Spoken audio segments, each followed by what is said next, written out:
La segunda mesa de trabajo es analizar desde distintas perspectivas jurídica, política, social y ética el principio de no reelección en la democracia mexicana actual y cuáles son sus desventajas para la sociedad y las instituciones. Sin duda alguna, los distinguidos ponentes, investigadores, juristas en el tema que tenemos aquí van a coadyuvar, a enriquecer este foro, que es muy importante para las y los diputados integrantes de la Asamblea Legislativa. Vamos a dar paso. La primera ponencia sería para el licenciado Roberto Hernández Ruiz. Él es licenciado en Derecho por el Instituto Tecnológico Autónomo de México, maestro en Derecho Comparado en Canadá, doctor en Políticas Públicas por la Universidad de California, coproductor y director del documental El Túnel, coproductor y director del documental Presunto Culpable. Doctor Roberto Hernández, le cedemos la palabra.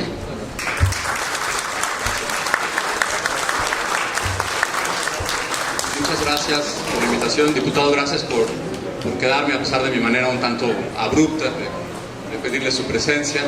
Sus colegas no sé si van a regresar. Les agradezco a todos la invitación y la oportunidad de hablarles.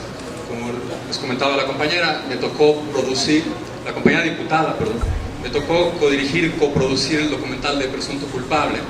No sé quiénes aquí lo hayan visto, pero estoy seguro que muchos dentro de la comunidad jurídica lo conocen. Es la historia de Toño Zúñiga, un joven que fue injustamente acusado de homicidio y sentenciado hasta en 3 ocasiones por personal del Tribunal Superior de Justicia del Distrito Federal. A mí me tocó hacer esta filmación, me tocó seguir el caso de Toño durante 2 años y medio y luchar por su libertad hasta que logramos que fuera exonerado hace aproximadamente 5 años. La película tiene el récord de audiencia para el documental en nuestro país. Según una encuesta que hizo Parametría, ha sido vista por 36% de los mexicanos. Y sobre la base de esa experiencia sí tengo algunos puntos de vista que compartir.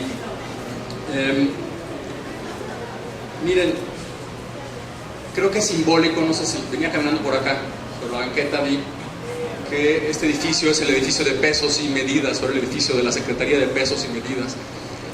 Y es algo que en México no hemos aprendido a hacer apropiadamente, no hemos aprendido a evaluar y a medir y a pesar la calidad de las instituciones de justicia. Y el Tribunal Superior de Justicia no está siendo adecuadamente evaluado, y prueba de ello es este intento de Edgar Salazar de reelegirse como presidente del tribunal. ¿Cómo evaluar a un tribunal como este? Quisiera contarles los datos que yo tengo. Hace aproximadamente 1 año y medio desplegamos una encuesta en las cárceles de la Ciudad de México y le preguntamos a los presos sentenciados si son inocentes del delito por el cual están encarcelados. 67% de los presos sentenciados en la Ciudad de México contestan que son inocentes del delito por el cual están presos. Hay gente que no le quiere creer a los presos, pero es un número muy elevado. Hemos hecho esta encuesta en Baja California, en Oaxaca, en Zacatecas, en el Estado de México, y la Ciudad de México tiene uno de los porcentajes más altos de error judicial sobre la base de esta métrica. En el Estado de México 43% solamente dicen que están ahí por error. En Baja California solamente 37%, en Chihuahua el número me parece de alrededor del 50%, pero hay variaciones en este número. Lo que les quiero decir es que la Ciudad de México tiene uno de los peores sistemas de impartición de justicia a nivel nacional. Este es uno de los tribunales más grandes de Latinoamérica. Me parece que en términos cuantitativos tiene más casos que la Suprema Corte de Justicia de la Nación, y por lo tanto es de la mayor relevancia cuál es el proceso que se sigue para designar al presidente del Tribunal Superior de Justicia. ¿Y cuál es el desempeño de este tribunal? Hace poco México Unido contra la Delincuencia hizo un monitoreo en las salas de audiencia del nuevo sistema de justicia penal. Monitorearon 475 audiencias y encontraron que solamente en una de ellas un abogado defensor presentó pruebas para defender a su cliente. Hay una encuesta que realiza The World Justice Project en donde se mide el desempeño en cuanto al Estado de Derecho en 100 países del mundo. México está en el lugar 96 de 102 países encuestados. Es decir, tenemos uno de los peores sistemas de justicia penal del mundo, peor que la mayoría de las naciones africanas, peor que la mayoría de las naciones en Latinoamérica, peor que la mayoría de las naciones asiáticas. Yo creo que esos son parámetros que nos permiten medir cuál es la calidad del desempeño de una institución, pero les agrego uno más por si fuera insuficiente. En el año 2013 se hizo una encuesta en donde se preguntó cuál es la confianza que le inspira a los mexicanos diversas instituciones. Solamente 29% de los mexicanos contestaron que los jueces les inspiran confianza, y 2 años después, en el 2014, se volvió a hacer esta encuesta y se encontró que ese número había bajado a 19%. Solo 19% de los mexicanos confían en los jueces. Eso nos habla de un desempeño pasmoso de las autoridades judiciales de nuestro país. Creo que esos son elementos suficientes para decir que el desempeño de la institución en general y el desempeño del líder del Tribunal Superior de Justicia del DF deja mucho que desear. Pero, ¿y entonces qué hacemos? A mí me parece, y lo digo con mucho respeto, que la propuesta de los legisladores de Morena, en el sentido de optar por cancelar la reelección como vía para hacerle frente a esta catástrofe que les estoy narrando, es una propuesta tímida, incompleta, e incluso diría yo que es insensata. México, ya me apagaron la luz cuando dije eso, miren, de 188 países en el mundo en donde se ha evaluado esta cuestión, México es una de las pocas democracias del mundo en donde no hay reelección, y eso redunda en un mal desempeño de las instituciones. Si el diputado Cravioto, si los diputados que presentaron en su momento, José Alfonso Suárez del Real o Miguel Ángel Hernández, si a ustedes les parece que hacen un buen trabajo, no quisieran poder votar por ellos nuevamente en una siguiente elección y que se queden en el puesto y que sigan haciendo esa labor. Y si por el contrario hacen un mal trabajo, no quisieran poder votar en contra de ellos en un intento reeleccionista de ellos y hacerse cargo de evaluar de esta forma cuál fue su labor en el puesto. Y lo mismo pregunto sobre el presidente de un tribunal.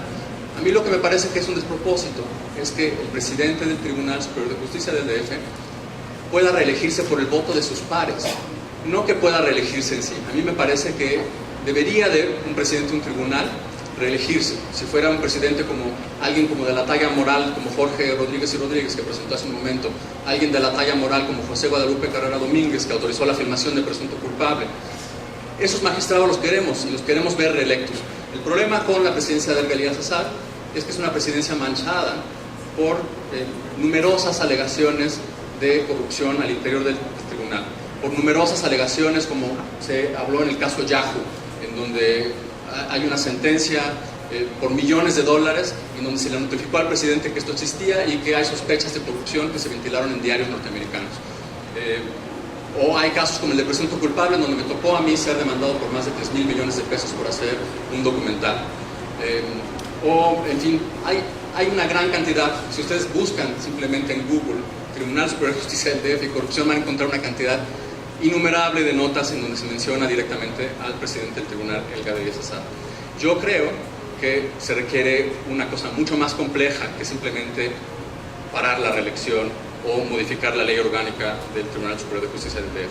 Se requiere algo mucho más sofisticado que invite a los ciudadanos a poder evaluar este tribunal, que le dé un papel a los legisladores para que evalúen a la presidencia del tribunal.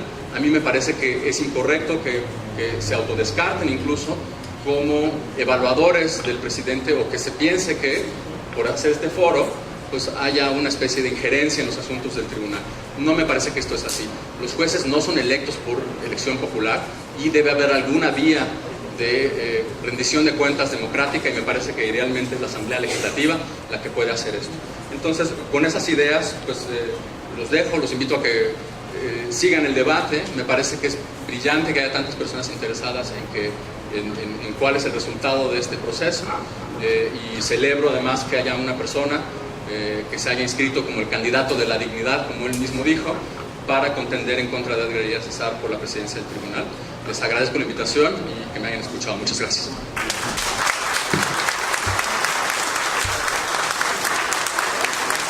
Muchas gracias a usted.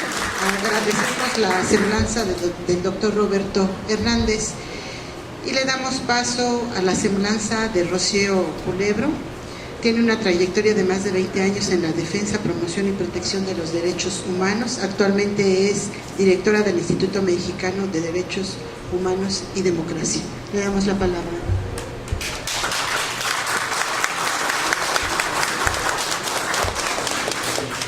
Muchas gracias, muy buenas tardes a todas y a todos los asistentes.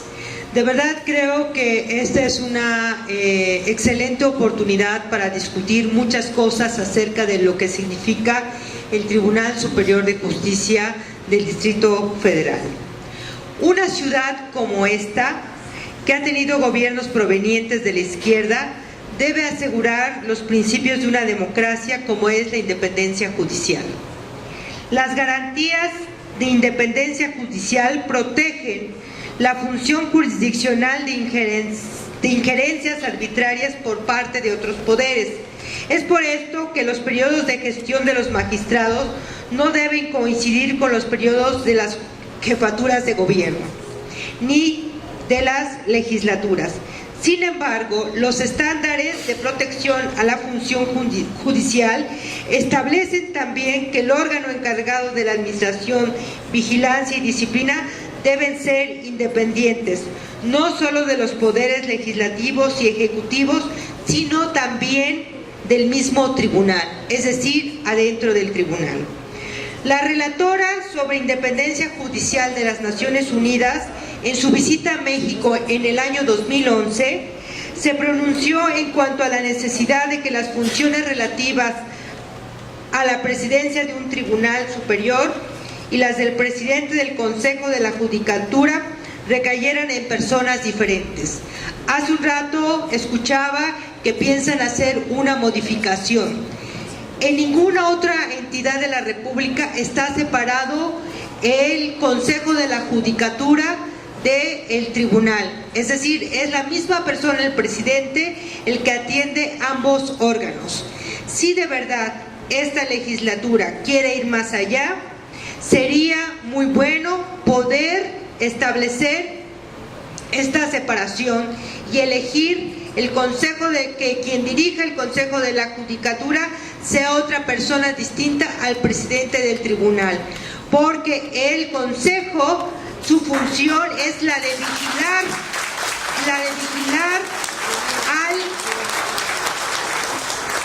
vigilar lo que hace o deja de hacer los integrantes del tribunal.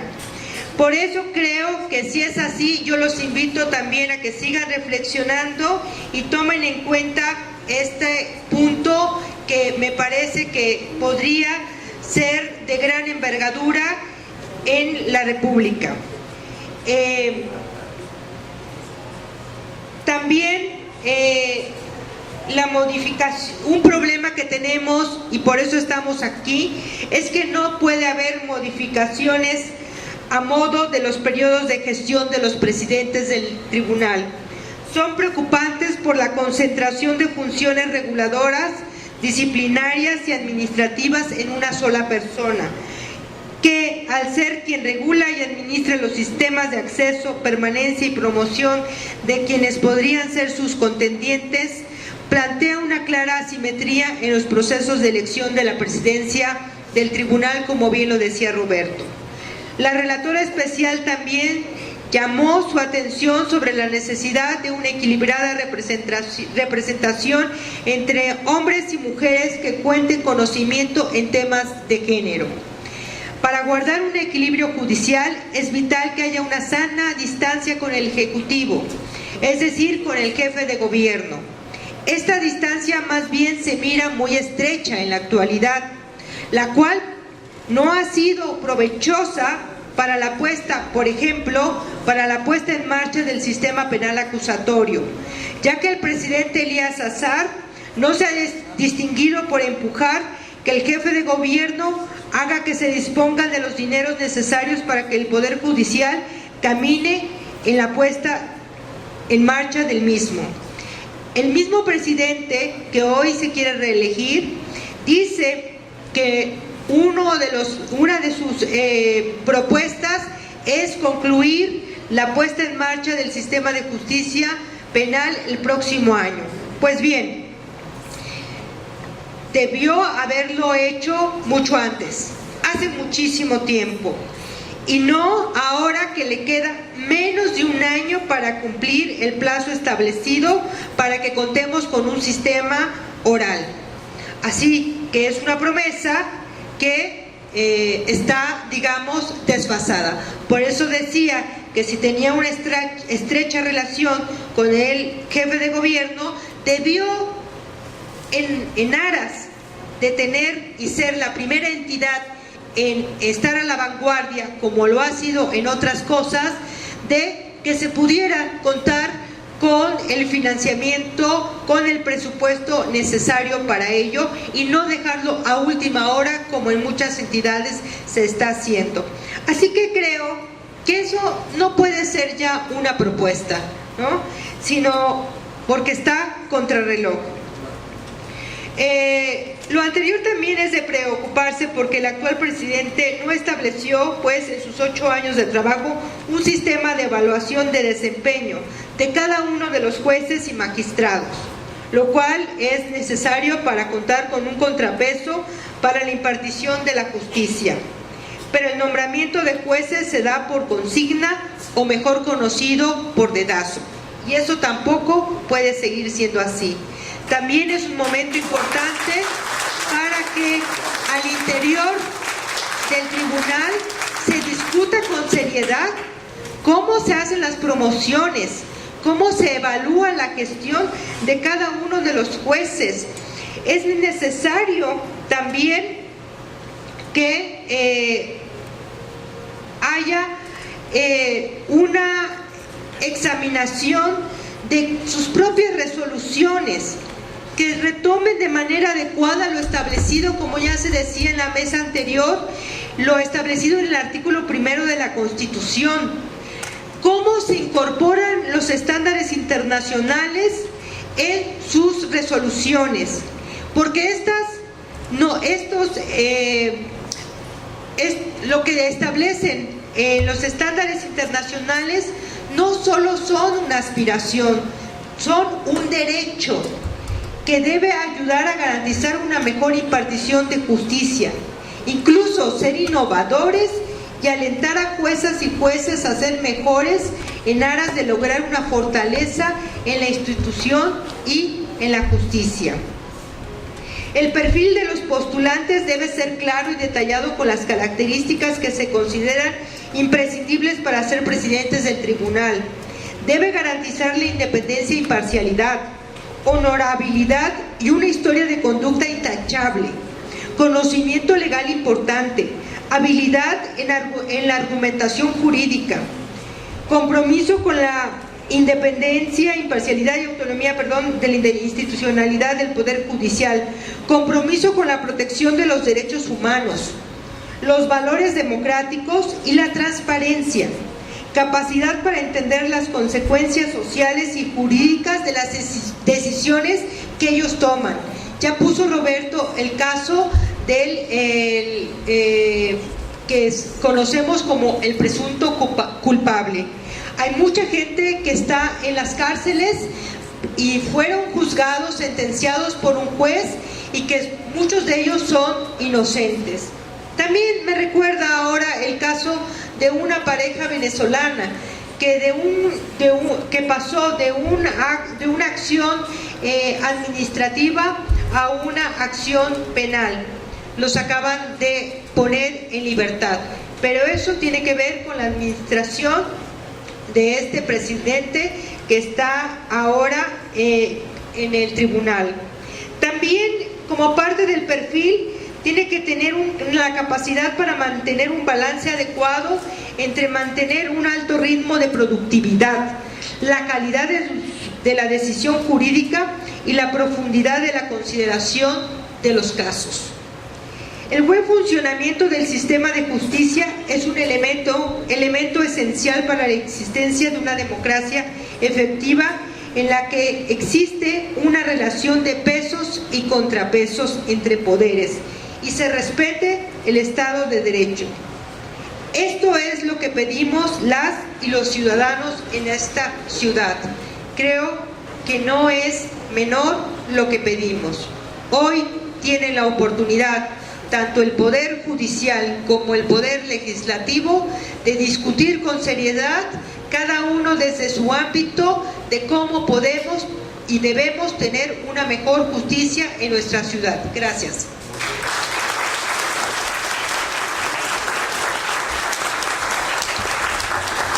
Agradecemos mucho sus palabras, Rocío Lebro, gracias.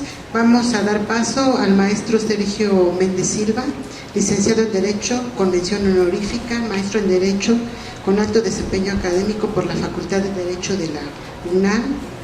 Actualmente cursa el doctorado en Derecho en el Centro de Investigación Jurídico-Políticas de la Universidad Autónoma de Tlaxcala. Fue abogado del Centro PRO-DH y del Comité 68 Pro Libertades Democráticas. Trabajó como capacitador para mujeres en el DF y para Semillas. Fungió como director de defensa y encargado de la Dirección General de la Comisión Mexicana de Defensa y Promoción de los Derechos Humanos, organización con la que participó en el litigio del caso Radilla Pacheco. Fue abogado de la Asociación Mundial de Radios Comunitarios México y de los periodistas de la revista Contralínea.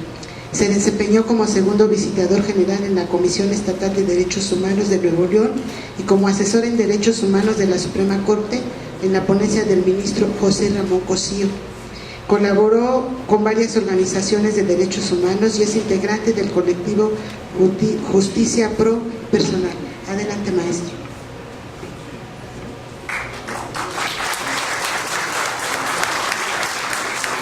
Buenas tardes, agradezco mucho la invitación para participar en este foro. Yo quiero enfocarme en un análisis estrictamente normativo del tema de la reelección en el tribunal. A mí me parece que la Constitución autoriza la reelección, lo prohíbe en forma absoluta respecto del presidente de la República en el artículo 83. Sin embargo, respecto del resto de los cargos sí lo autoriza en forma relativa, ¿no? Por ejemplo, ahora con la reforma constitucional en materia política de 2014, pues los diputados pueden reelegirse hasta por 4 periodos, los senadores por 2 periodos consecutivos. Yo no creo que la reelección sea mala per se, pero sí me parece que la Constitución establece ciertos principios que son transversales a todo el sistema político nacional. Me parece que el artículo 40 define lo que México es, una república democrática, representativa, federal, y el artículo 83 establece claramente otra forma de ser política del pueblo de México que tiene que ver con la no reelección, lo cual no es gratuito porque tiene que ver también con la historia nacional. Hubo una guerra en este país para garantizar que no se permitiera el ejercicio del poder, porque como bien dijeron hace rato, el poder absoluto corrompe absolutamente, y no creo tampoco que haya nadie indispensable para que esté eternamente en el cargo, cualquiera que éste sea. Ahora, aquí tampoco estamos hablando de que esté autorizada la reelección en la ley. O sea, no es que la Asamblea Legislativa haya aprobado una ley que permita la reelección del presidente, es decir, en el 33 de la Ley Orgánica del Tribunal, y que permita la reelección del presidente de manera indefinida. Esto es una interpretación del presidente del tribunal y de su grupo, de la gente que lo está apoyando. Entonces, aquí también tenemos que acotar este punto. A mí me parece que esa interpretación no es aceptable. ¿Y cuál es el tema? Y es un asunto, insisto, de interpretación. Dice el artículo 33, el 33 de la ley orgánica se aprobó en 1996, tiene más de 20 años, ha habido 3 reformas, una en el 2003, otra en el 2011, otra en el 2014. Y atendiendo a la última redacción de 2014, pues el presidente dura 3 años en el cargo y queda así la siguiente redacción respecto al tema de la reelección. Dice, podrá ser reelecto por una sola vez para el periodo siguiente. Aquí podremos entender cómo es lo que debe ser, porque así fue como se pensó al momento de terminar la redacción de esta norma, que puede ser electo para 3 años y solamente una vez por otros 3 años de manera consecutiva y ya. Pero lo que él está haciendo, y el grupo que apoya la reelección, está determinando que podrá ser reelecto, o sea, lo potestativo será que podrá ser reelecto por una vez. Pero entonces, si él no quiere o puede reelegirse por más de una vez, puede ser reelecto por 2 veces, 3 veces, 4 veces y así hasta el infinito.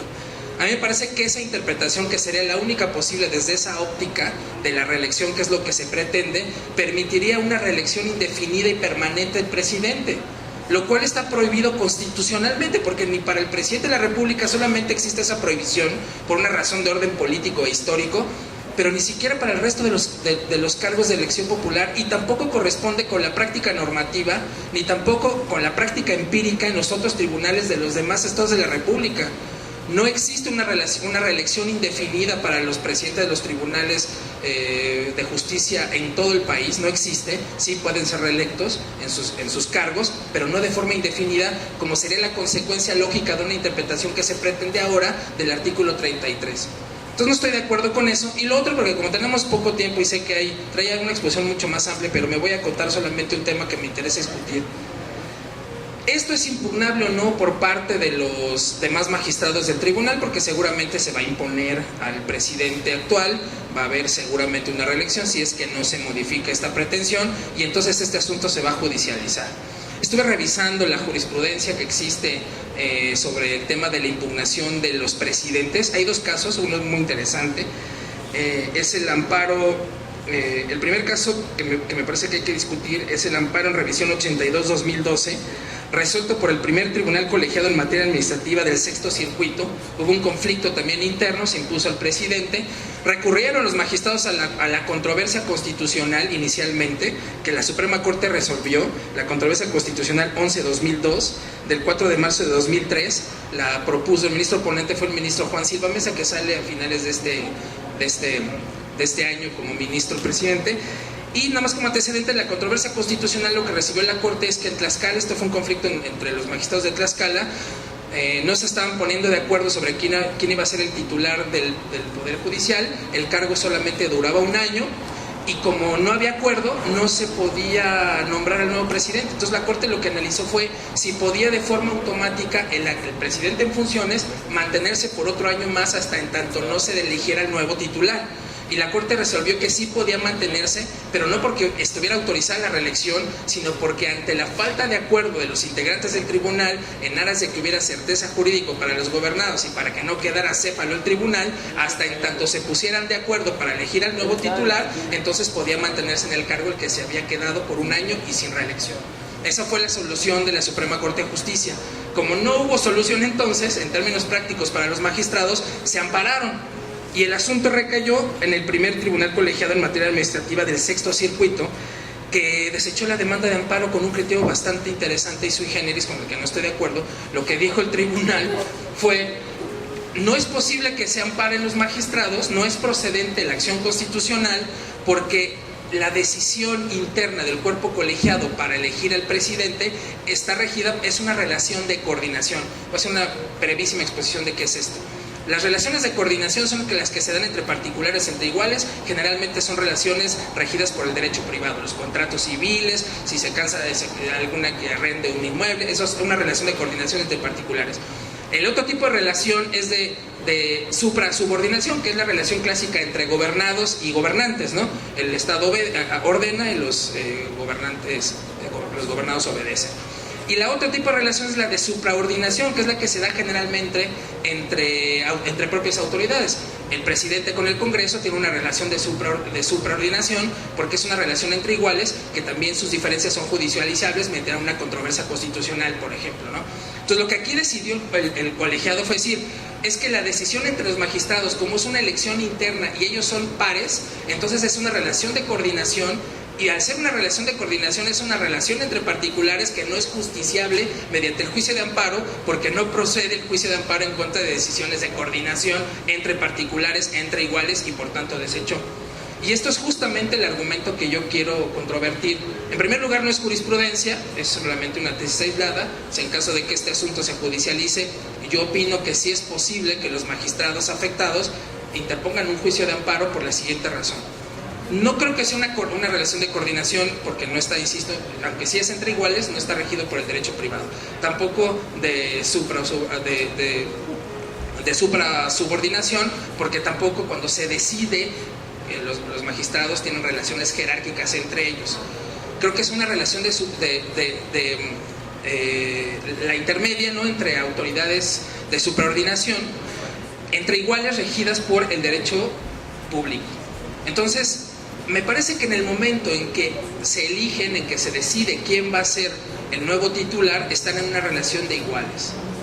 Sin embargo, cuando se toma la decisión por parte del órgano colegiado, ya como órgano colegiado, a partir de una interpretación completamente contraria a la Constitución y que implica un fraude a la ley, porque ese no es el sentido, entonces ya la decisión del órgano sí implica una decisión de supra a subordinación, porque sí se puede llegar a imponer de forma unilateral la decisión del colegiado.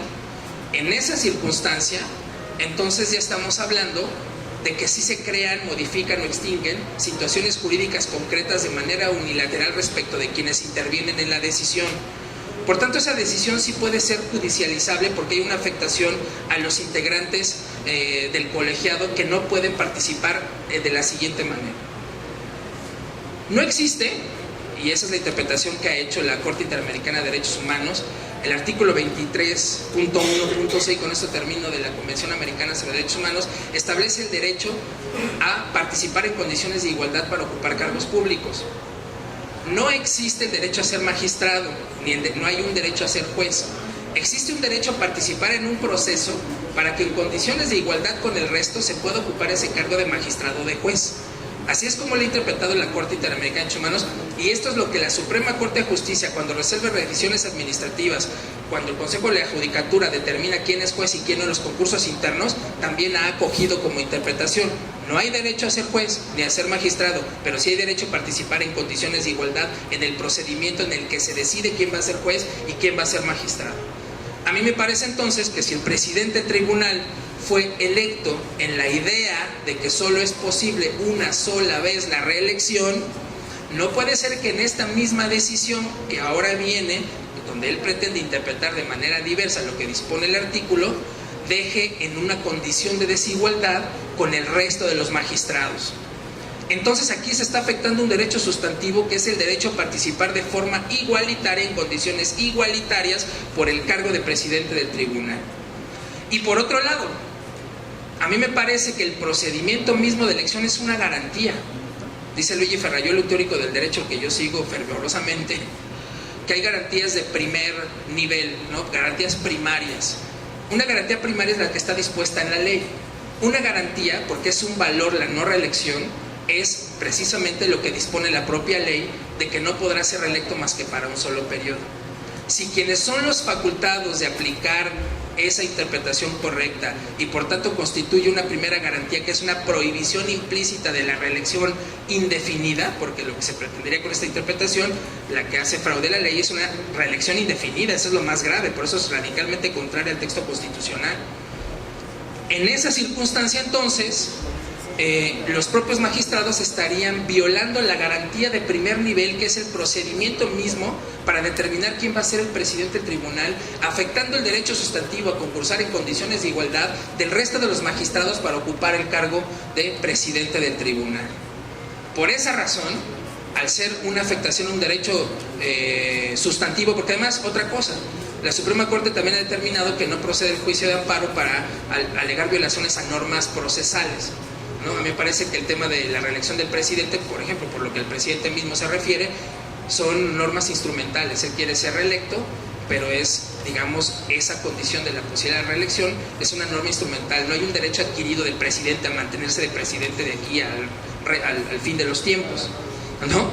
Entonces, a mí sí me parece entonces que es procedente el juicio de amparo en contra de la decisión de ser el caso del Pleno Tribunal de permitir, a partir de una interpretación indebida, no sustentada en la Constitución, que permite la reelección indefinida del presidente del tribunal.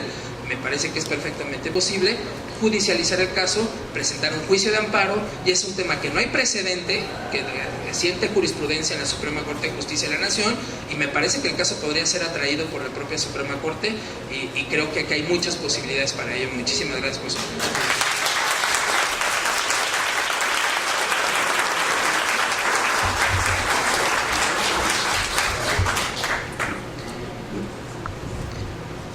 Agradecemos su ponencia al maestro Sergio Méndez Silva.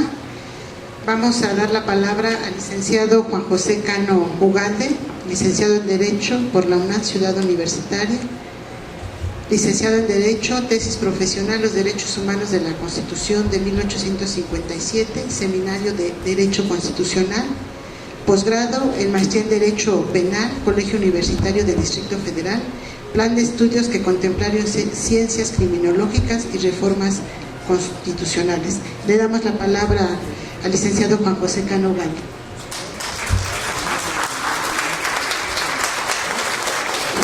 Muchas gracias. Cuando me invitaron, me comentaron que iba a ser un tema histórico. Voy a hablar sobre el tema histórico y aún así voy a hacer unas acotaciones en este momento respecto al Consejo de la Judicatura. Pero, señores diputados, César Cravioto, José Alfonso Suárez del Real, Miguel Ángel Hernández, compañeros del Presidium, invitados todos, muchas gracias. Nicolás Maquiavelo, al referirse a las virtudes que todo príncipe debía cubrir, refiere que hay soberanos o príncipes que no se conservan en aquella dignidad porque no saben, porque si no son hombres de talento y virtudes superiores, no es presumible que conozcan el arte del mando, ya que han vivido siempre como simples ciudadanos. La anterior aseveración es quizá una de las mayores premisas que todo hombre de poder que pretende conservarse en el mando toma en cuenta al momento de erigirse en el poder. El concepto de no reelección representa para nuestro país uno de los principios de mayor violencia y dificultad que han representado en su conquista para el pueblo mexicano. La no reelección implica que quien ostente el poder público pretenda continuarse en él, evadiendo las disposiciones legales que permiten la alternancia o bien propiciando leyes y modificaciones que le permitan sustentar la continuidad en el ejercicio de su cargo.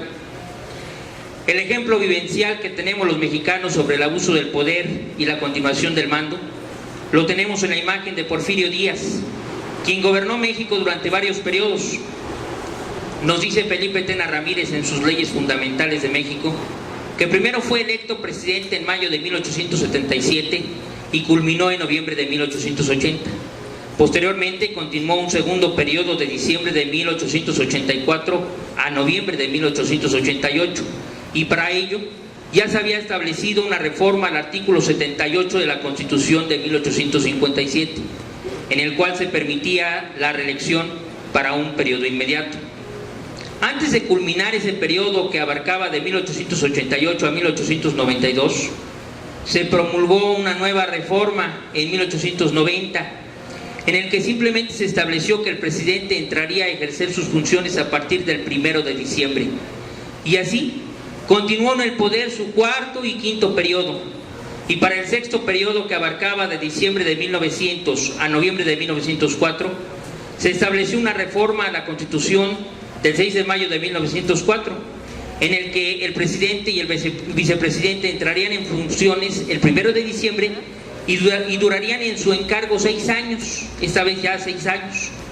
Con esa reforma dio inicio el séptimo periodo presidencial, que abarcó de 1904 a 1910. Para el término de dicho mandato, Díaz nuevamente se reelige para un octavo periodo, que ese abarcaría diciembre de 1910 a noviembre de 1916, periodo que, como sabemos, quedó inconcluso ante la exigencia establecida por el Plan de San Luis que impulsó Francisco I. Madero en contra de la dictadura. Como sabemos, el gobierno de Porfirio Díaz tuvo contradicciones severas al interior de la sociedad, apunta Vasconcelos en su breve Historia de México, que se fueron dando diversas injusticias que culminaron con severas rebeliones como la de los yaquis en Sonora, la fuerte represión de los huelguistas de Río Blanco en Orizaba.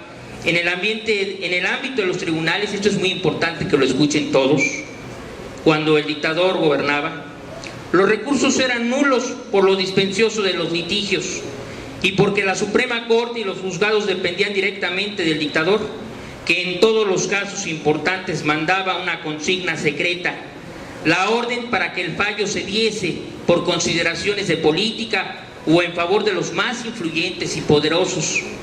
También se dieron hechos muy lamentables con trabajadores del mineral de Cananea, quienes también se habían declarado en huelga y fueron reprimidos. El estado de cosas no se encontraba ordenada. En 1908 se publica en México, casi de manera simultánea que en los Estados Unidos, una entrevista entre Porfirio Díaz y el periodista James Krillman.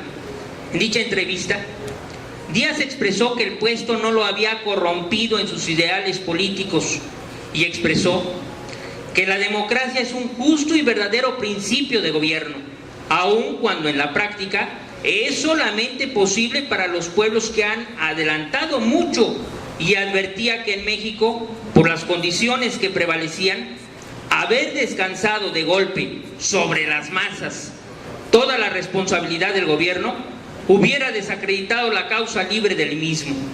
Y así, justificando su política patriarcal, como se recoge de los historiadores Gloria Villegas Moreno y Teresa Franco González Salas en México y su historia, Díaz refirió haber esperado con paciencia el momento en que el pueblo mexicano estuviese preparado para cambiar su gobierno en cada elección, y por último refirió al periodista que estaba dispuesto a retirarse al concluir su periodo de gobierno en turno, y que como una bendición y no como un mal, vería que se formase una oposición.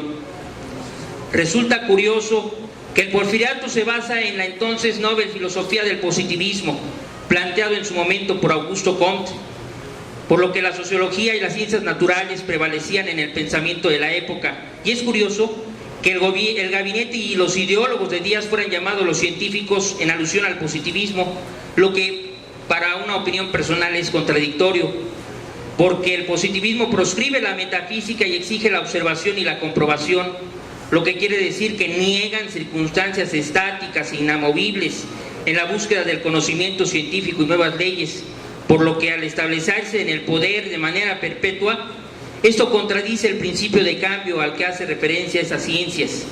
Lo que se aprecia en Díaz es que en vez de negarse a una nueva reelección, condujo las circunstancias para mantenerse en el poder, algo parecido a lo que pasa en este país. A propósito del nombre de la calle en la calle en que nos encontramos, en octubre de 1908 el periodista Filomeno Mata pidió a Porfirio Díaz una entrevista como continuación a la de Krillman, y en la cual indicó que lo expresado a Krillman solo había sido un deseo personal, por lo que el Círculo Nacional Porfirista postula a Porfirio nuevamente a la presidencia y se inician los trabajos para un nuevo periodo de elección en la persona de Porfirio Díaz para la vicepresidencia Corral, y se reorganizó el club reeleccionista.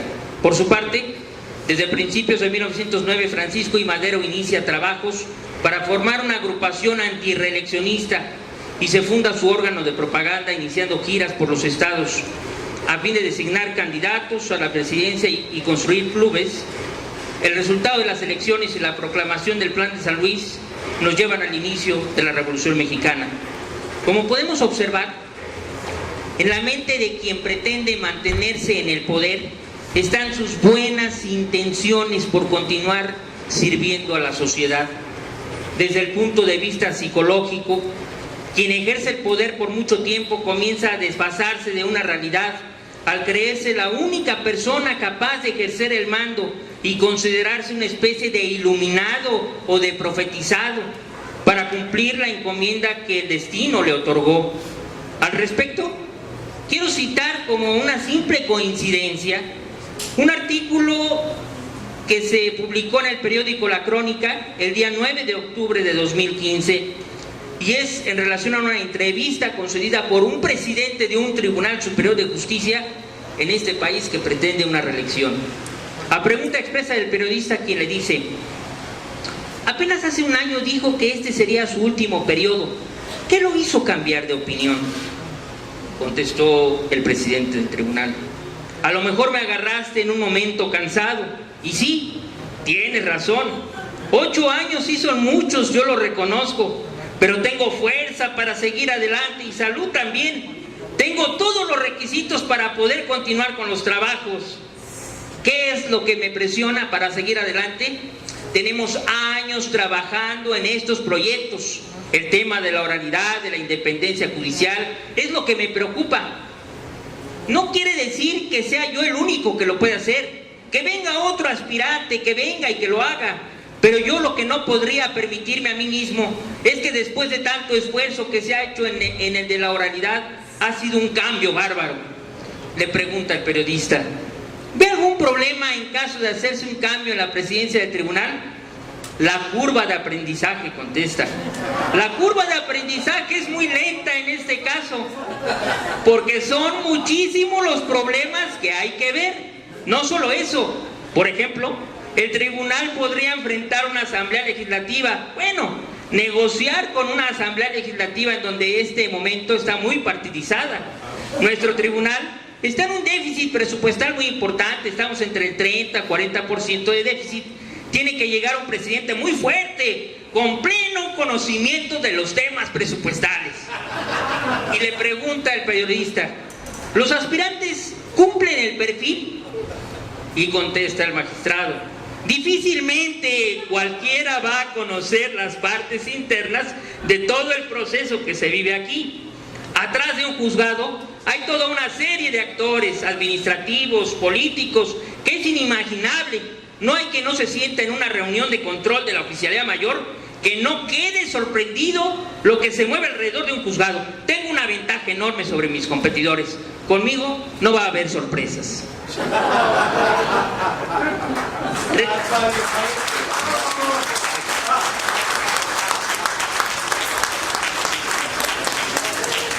Refiere el historiador Luis González en la obra Historia General de México, editado por el Colegio de México. En junio de 1909 sale dirigido por el impetuoso José Vasconcelos el primer número del Antirreeleccionista, que solo fue semanario durante un mes. La clausura era de esperarse. Cuando eso sucedió, los seguidores ya se habían atrevido a contrariar los deseos manifestados a Krillman. Esto es importante. Alguien que conocía muy bien al presidente arguyó: la nación necesita al general Díaz y deseo que continúe en la presidencia para que complete su gigantesca obra. Los científicos entonces gritaron para sus adentros: que continúe, que continúe. El dictador, que no estaba tan sordo como para no oír tales gritos, repuso también para sus adentros: hágase según su voluntad y no la mía. Los científicos se pusieron a brincar de gusto. El viejo club reeleccionista reapareció el 9 de febrero de 1909 en casa del general Pedro Rincón Gallardo. Ahí se juntó el grupo científico y algunos conservadores convencidos de la voluntad de concordia de don Porfirio. Y se convocó a una convención en el Teatro Capitalino, algo que puede suceder en poco. Asistieron 700 representantes y todos ellos con voz firme dieron el sí a su candidato. Y una comitiva fue con el presidente, que lo recibió con emoción y les ofreció aceptar su postulación. Una de las razones por las cuales es necesario conocer nuestra historia es para reconocernos a nosotros mismos y para no cometer los mismos errores. Estoy seguro de que en una balanza las administraciones anteriores han tenido logros importantes y hasta podemos apreciar la buena fe de sus actores, pero es necesario que aprendamos de las enseñanzas del pasado, apoyemos la libre alternancia y no caigamos en la tentación que provoque la continuidad y el poder absoluto. En este aspecto, quisiera también hacer algunos argumentos en relación con lo que pasa en este momento. El presidente del tribunal, como ya se ha mencionado, es también presidente del Consejo de la Judicatura. La siguiente reforma constitucional en materia judicial debe de darse en el seno del Consejo de la Judicatura. ¿Por qué? Porque el Consejo de la Judicatura forma parte del tribunal. En el Consejo de la Judicatura se forma de la siguiente manera: el presidente del tribunal, 2 jueces, otro magistrado, 2 representados o designados, más bien 2 designados por la Asamblea Legislativa y 1 designado por el jefe de gobierno. En esos pesos y contrapesos, como podemos observar, pues la gente del interior del tribunal es mayoría y es un órgano colegiado. Y luego, si el presidente del tribunal de alguna manera favorece la elección interna del juez afín, del otro juez afín y del magistrado afín, pues el Consejo está completamente controlado. Yo les puedo decir que al menos de 2005 a 2014, y creo que hasta 2015, no hay un solo magistrado que haya sido sancionado o revisado, al menos. Será porque todos son muy eficientes y eficaces. Seguramente los hay, pero es muy extraño que a ellos no se les pueda tocar. Los jueces, pues solamente los que por consigna son designados y decididos por el presidente del tribunal. Si no estás conmigo, el Consejo te sanciona. Si estás conmigo, el Consejo no te sanciona. Muchas son las cuestiones que hay que hacer y revisar al interior del Consejo de la Judicatura y del Tribunal Superior. Pero la reforma es que no puede ser juez y parte. El Consejo de la Judicatura tiene la función de disciplina judicial y también la función administrativa. El Consejo de la Judicatura no puede ser juez y parte. Los mismos jueces y los mismos magistrados no pueden revisarse a sí mismos.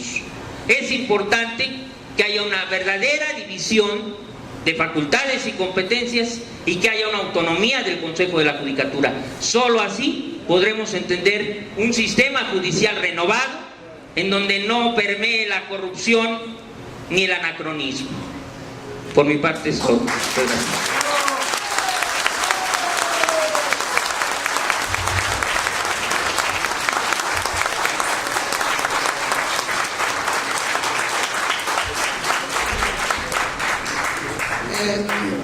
Con esta ponencia del licenciado Juan José Cano Ugarte, damos por concluida la segunda mesa de trabajo.